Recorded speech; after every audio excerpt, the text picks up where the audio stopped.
на 8 апреля в республике зарегистрировано 42 новых случаев коронавирусной инфекции. Из них в городе Бишкек 10 случаев, из них 9 завозных и 1 медработник.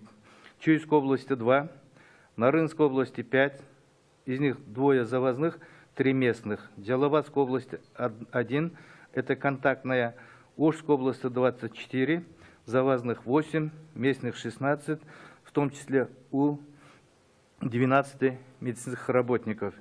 Из числа заболевших завозных случаев 19, прибывших из Умры, Москвы и Пакистана. Контакт подтвержденным случаям это 8 случаев.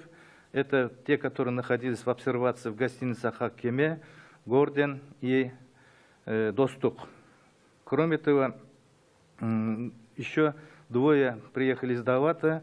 Это, значит, Нарынская область от Башинского района. Они были на юге.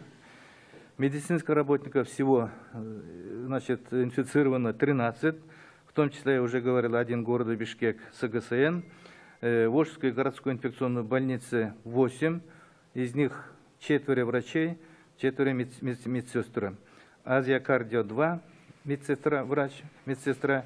И Ошской межобластной больнице 1 младший персонал.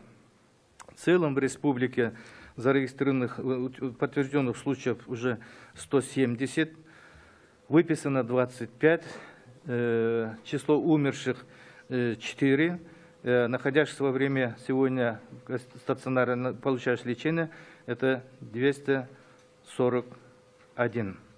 Сегодняшний день у нас в обсервации находится 1097, из них в домашнем карантине 439.